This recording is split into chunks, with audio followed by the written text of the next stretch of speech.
What would happen after 14 days, 2 weeks, if you took a cold shower every single day? That's what we're going to talk about. We're going to do a deep dive into this topic. Now, you may have heard of this guy called Iceman. He's wrote a book. He's done YouTube videos. He developed the Wim Hof method using things like ice baths, cold showers to improve your health. I'm going to talk about some of the benefits and the research revolving around using cryotherapy or cold therapy. Now, before you click off and say, there is no way in heck I'm going to ever take a cold shower, just hear me out, because there are some seriously positive benefits from doing this. And you can do it very, very gradually, so it's not very uncomfortable. Okay? No, I'm serious. All right, now you would think that going out in the cold when it's rainy and it's cold, you'd get sick. That's because your parents told you to stay out of that rain. It's cold out there. You're going to get a cold. Just stay inside where it's nice and warm. Well, it just so happens that when you expose your body to the cold, and I'm not talking long term, just a short term, your immune system becomes enhanced. You get more monocytes and lymphocytes. These are white blood cells that fight off pathogens. You have a boost of T helper cells. The T helper cell is like the quarterback of the entire immune system. Okay? You also get a spike of T suppressor cells that help to calm down an overactive immune system. So they prevent too much destruction of the immune system. So it's kind of a system where your immune system is fighting things off, yet you have other factors that are making sure there's not too much collateral damage. So your immune system is enhanced when you expose it to cold, which is very, very counterintuitive. Number two, you get a spike of noradrenaline. Noradrenaline is similar to adrenaline. And when they tested people that have anxiety, attention deficit disorder, depression, they usually have low noradrenaline. So by using this amazing method of exposing yourself to cold, you can spike noradrenaline and improve your overall mood. So if you're depressed, you can pull yourself out of that lower emotion. If you have anxiety, excessive worry, things like that, it can elevate your emotion. It can help your cognitive function, your focus, your memory. You can become more alert. So apparently our bodies have evolved over eons to adapt to things like cold, hunger, starvation. So our bodies through this process have developed certain type of adaptive survival mechanisms to improve our health, to survive better when exposed to cold and hunger and things like that. It's called the hormetic effect. And a hormetic effect is when you expose someone to a stress and then the body adapts and becomes stronger. Like exercise would give you a hormetic effect.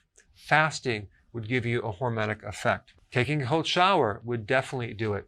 All right, the next thing is that taking a cold shower is going to help you lose weight. How? Well, when you take a cold shower, you're going to trigger brown fat. Another term for brown fat is brown adipose tissue. So the sensation of cold is the main stimulus to stimulating brown fat. So the more cold, the more brown fat that you have. Now, what's so significant about this brown fat versus the white fat or white adipose tissue? Well, brown fat increases heat, energy, and metabolism. Your metabolism is going to be raised when you have more brown fat. You're going to lose more weight. And brown fat will also trigger more loss of white fat, which is the storage fat that you have in your body. Okay? So that's pretty cool. In fact, 100 grams of brown fat can burn 3,400 calories per day. That's more calories than you potentially could eat in a given day. So we want more brown fat on our body. Another reason why it can help you lose weight, it can create an increase in insulin sensitivity, okay?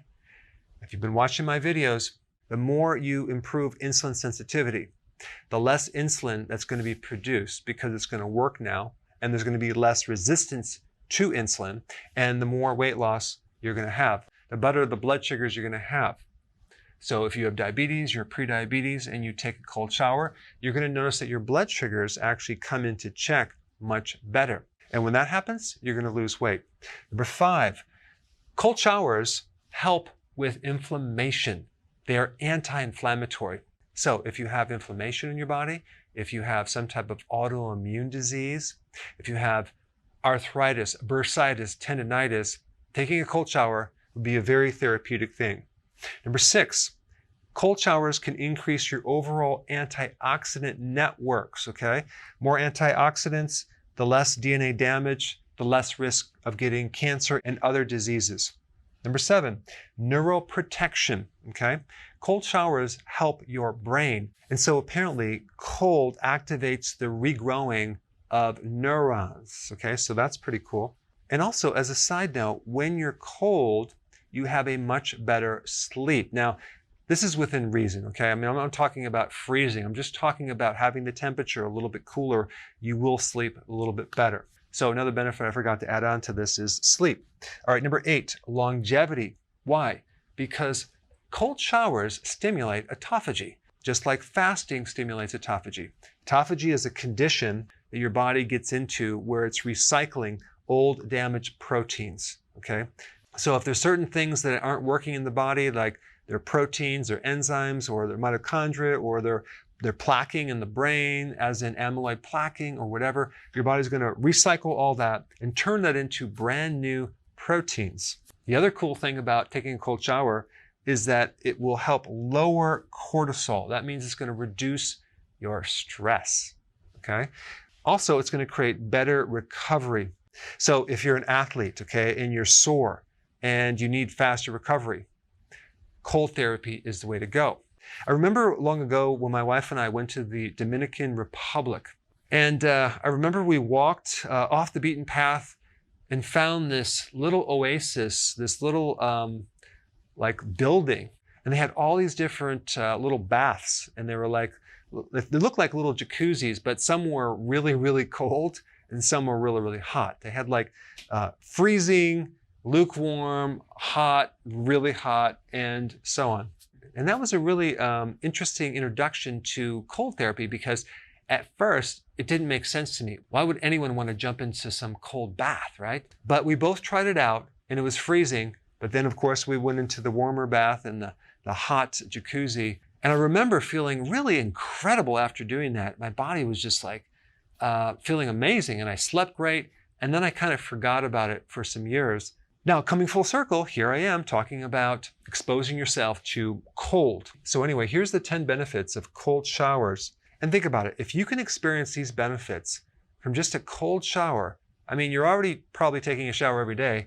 All you have to do is turn it to the cold for a little bit and then turn it back to the hot. And I'm going to show you now what I would recommend. I would do this. When you're in the shower, start with the hot shower, okay? Get comfortable, get really hot, take the hot shower, feel comfortable, and then turn it to the cold, okay? I mean, a nice cold shower, not lukewarm, but really cold, for about 30 seconds. Now, anyone can handle 30 seconds, right? And then turn it back to hot. And then just have that as your introduction to the cold. The next day you go in there, start to increase this 30 seconds to maybe 40 seconds, okay?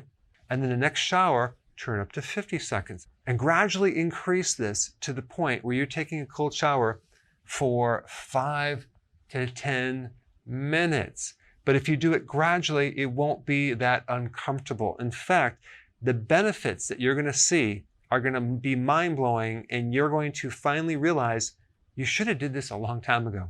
What's interesting, you have all these feedback systems in the body that when you expose your body to a very cold sensation, it actually warms up the internal core of your body. You actually get more circulation internally. The flip side of that, when you take a hot shower, it actually cools down the inside of your core. This is why taking a hot shower before bed might be a good thing, because it's going to cool down your body and you're going to sleep better. The body sleeps better when it's slightly colder.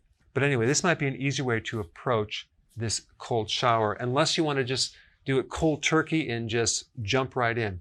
Now, the other thing that I want to mention is infrared saunas, okay? Use a lower temperature than a traditional sauna. So they use like 120 to 140 degrees Fahrenheit versus traditional saunas, which are 150 to 180 degrees Fahrenheit. Now, this has nothing to do with a cold therapy, but the only point I'm bringing it up is that it's not as hot as a traditional therapy, and there's some real interesting hormetic effects to infrared, which I will share in another video real soon. But anyway, as you can see, if you did cold therapy for 14 days, you would see remarkable health benefits. Now, if you haven't seen my recent video on the benefits of fasting, you have to see that. Check it out right here.